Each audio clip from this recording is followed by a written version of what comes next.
Big Boss season 9లో 15 మంది కంటెస్టెంట్స్ని select అయ్యారు. వారు ఎవరు, ఎలా సెలెక్ట్ అయ్యారో ఈ వీడియోలో చూద్దాం. బిగ్ బాస్ సీజన్ 9 సెలక్షన్స్కి దాదాపుగా 20,000 మంది 3 నిమిషాల వీడియోని ఆన్లైన్లో పంపిస్తే వారిలో నుండి 200 మందిని సెలెక్ట్ చేసుకున్నారు. అంతేకాదండి, అందులో టఫ్ టాస్కుల ద్వారా 100 మంది కంటెస్టెంట్ని సెలెక్ట్ చేసుకొని అందులోని వారికి కూడా టాస్క్ల ద్వారా 44 మంది సెలెక్ట్ చేసుకొని వీరిలో అగ్ని పరీక్ష షో పెట్టి అందులో 3 జడ్జీల ద్వారా వారు ఎవరు అంటే నవదీప్, అభిజిత్, బిందు మాధవి గారు. ఈ షోలో యాంకర్గా శ్రీముఖి గారు వ్యవహరిస్తారు. ఇందులో గెలిచిన వారిని బిగ్ బాస్ సీజన్ 9కి సెలెక్ట్ చేస్తారు.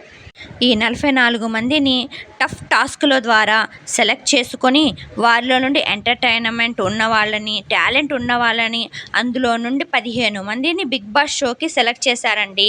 వారు ఎవరు అంటే నెంబర్ 1 దివ్య నిఖిత, శ్వేత శెట్టి, పవన్, ప్రసన్న కుమార్, దమ్ము శ్రీజ, మిస్ తెలంగాణ కల్కి, Prashant lawyer, Dhaliya, mask man Hriday, Pawan Kalyan జవాన్ అండి. ఇతను ఈ కామన్ మ్యాన్ని సెలెక్ట్ చేసుకున్నారు. బిగ్ బాస్ సీజన్ 9 కామన్ మెన్కే ఈ టాస్కులన్నీ. సెలబ్రిటీ కంటెస్టెంట్లకి బిగ్ బాస్ షోకి నార్మల్గానే ఎంట్రీ. ఇక బిగ్ బాస్ షోలో టోటల్గా ఎంతమంది కంటెస్టెంట్ వస్తారో వేచి చూడాల్సిందే. ఈ వీడియో కనుక మీకు నచ్చినట్లయితే ప్లీజ్ లైక్ అండ్ సబ్స్క్రైబ్.